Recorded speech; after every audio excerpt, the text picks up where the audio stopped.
परम आदरणीय हर प्रसाद जी, सौभाग्य कुमार मिश्रा जी, राजेंद्र प्रसाद पांड्या जी,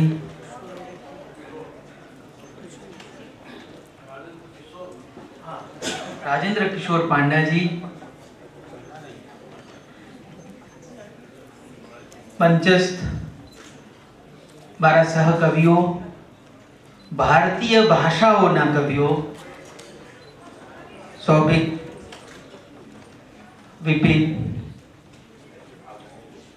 विजय लक्ष्मी, आ कार्यक्रमना संयोजक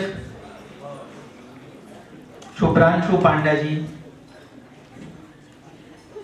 मारा वक्तव्य ની શરૂઆત હું આ સૌના સહયોગ, આ સૌની કલ્પના ને સાદર વંદન કરીને કરીશ.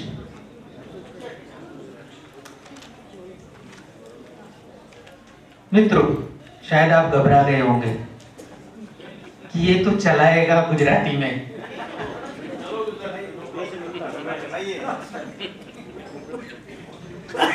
लेकिन ऐसा नहीं करूंगा, लेकिन वंदन तो मेरी भाषा में ही करूंगा, इसीलिए उसी भाषा से मैंने शुरुआत की.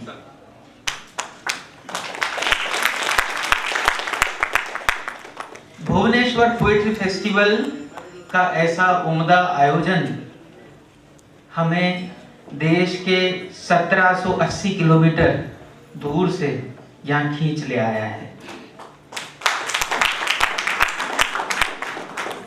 तो इसका उड़ीसा घूमने का जितना आनंद है, आपसे मिलने का उससे अधिक. आगे अपनी बात विषय पर शायद बहुत सघन रूप से न कर पाऊं, लेकिन थोड़ी बात ओडिया कविता और ओडिया कवि के बारे में करना चाहूंगा. हम सालों से ओडिया कविता कहानी पढ़ते आए हैं, गुजराती में, हिंदी में और इंग्लिश अनुवादों में. आज ओडिया भाषा के 5 महान कवियों को मंचस्थ देखा तो उसका बहुत अधिक थ्रिल जिसे कहते हैं मुझे हुआ. लेकिन उनको राजेंद्र प्रसाद मिश्र, शंकर लाल पुरोहित, भगवान त्रिपाठी, प्रभात त्रिपाठी के अनुवादों में हिंदी में पढ़ा था मैंने, और गुजराती में रेणुका श्रीराम सोनी जो मूल उड़ीसा से है और अभी गुजरात में रहते हैं, तो उन्होंने कुछ कवियों की कविता का गुजराती में अनुवाद किया है, उन्हें हमने पढ़ा था.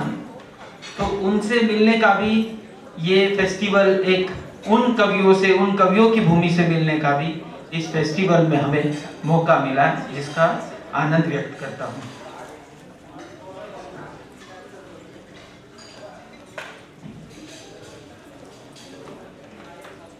बहुत पेचीदा विषय है.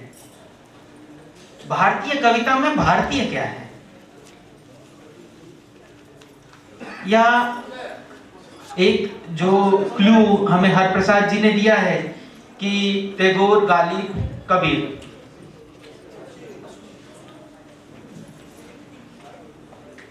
उनके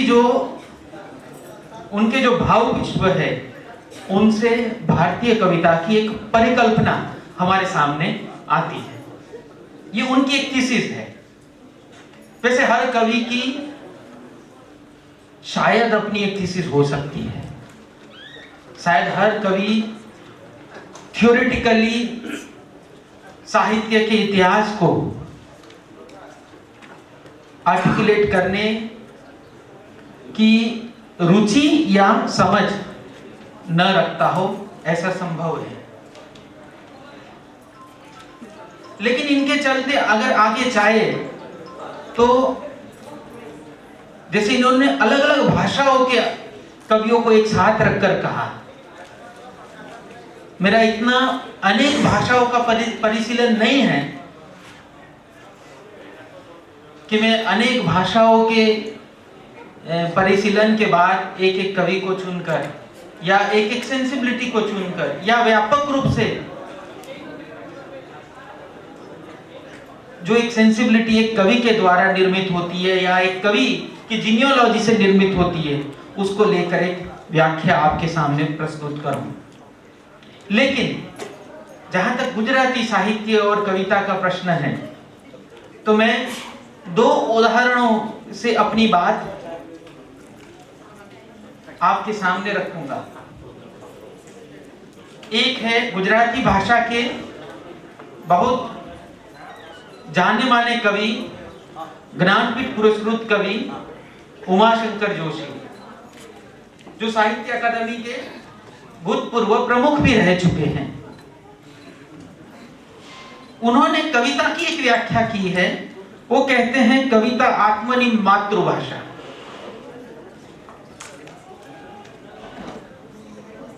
तो उनकी तुरंत बाद जो एक पीढ़ी आती है उसके जो बहुत ही सशक्त कवि है सितांशु यशश्चंद्र, जो हमारी भाषा के आज हमारी भाषा में रचनारत बड़े कवि में से एक है। उनकी एक कविता की अंतिम पंक्तियां हैं, बोल मानस मानसनी भाषा बोल, गुजराती भाषा बोल। वो कहते हैं कि वो भाषा के बारे में कविता है। उस कविता की अंतिम 3 पंक्तियां इस तरह है कि बोल मानस, बोल मानुष, मानुष की भाषा बोल, गुजराती भाषा बोल। तो इसमें 2 चीजें हैं। एक है मानुषनी भाषा, मानस की भाषा, मनुष्यत्व की भाषा, और दूसरी उसके बाद कहते हैं कि गुजराती भाषा।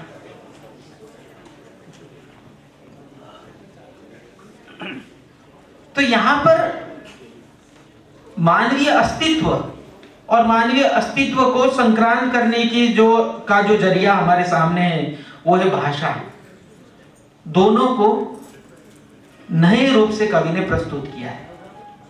तो भाषा और मनुष्यत्व का होना दोनों यहां पर जैसे एक हो जाते हैं।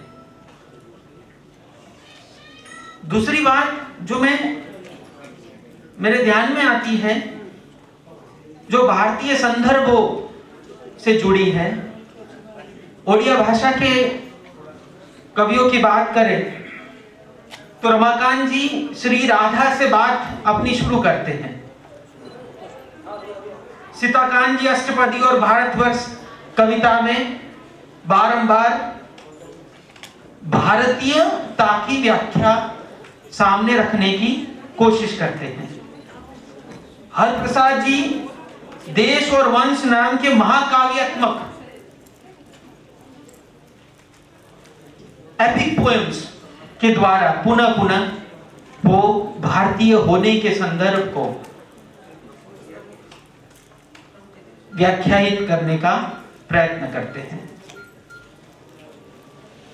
ऐसी बात हर भाषा में हुई। हमारे उमाशंकर जोशी महाप्रस्थान नाम के पद्य नाटक लिखते हैं। सितांशु यशश्चंद्र जाते हैं बारंबार एपिक्स की ओर। तो एक बात जो है जो भारतीयता के साथ जुड़ी है वो है हमारे पुराणों के साथ जुड़ी बात है, जो हमें बार बार भारतीयता की ओर केंद्रस्थ करने का एक प्रयास जिसमें हमें मिलता है।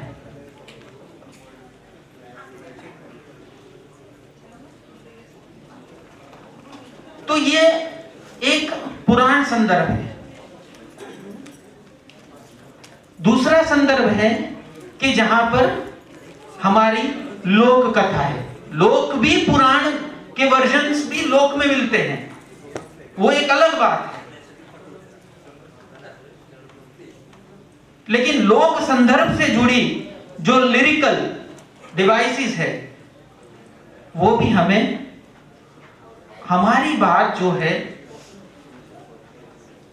हर भाषा की अपनी जो खूबी के साथ प्रस्तुत करने की एक सहूलियत देती है। तीसरी बात जो मैं इसके साथ जुड़ी हुई करना चाहता हूं वो ये है कि आज मल्टीकल्चरलिज्म का बहुत ज्यादा बोलबाला है, खास करके जब फेसबुक, वेब मैगजीन्स, ब्लॉग्स सरलता से आपके सामने उपलब्ध प्लेटफॉर्म्स हैं, जहां पर आपको एकदम ऐसा लगता है कि आप पूरे विश्व के साथ जुड़ गए हैं। एक भ्रामक ऐसी एक व्यवस्था हमारे सामने है।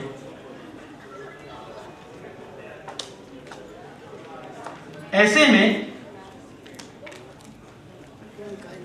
ऑर्डन की जो एक पंक्ति है वो मुझे याद आती है। W.H. ऑर्डन ने एक कविता में लिखा था कि वी मस्ट लव अनदर और डाई। इतनी सारी व्यवस्था हमारे सामने है, इतनी सहूलियतें हैं, फिर भी आखिर में तो व्यक्ति के साथ जो संवाद नहीं कर पाता है, नहीं करता है, नहीं कर सकता है, उसकी जो संभावनाएं नष्ट हो जाती है, तो उसके होने का कोई अर्थ नहीं रहता है। तो एक तरफ है हमारे पुराणों से संदर्भ और दूसरा संदर्भ जो है हमारी समसामयिकता के साथ संदर्भ। ये दोनों के साथ जुड़ी हुई शायद कुछ मुठभेड़ें हैं जो हमें भारतीयता को व्याख्यायित करने में उपयुक्त हो सकती। अब जैसा कि हमने आपस में तय किया था कि हमारी कुछ कविताएं हम पढ़ेंगे या एक कविता पढ़ेंगे, तो मैं एक कविता ओके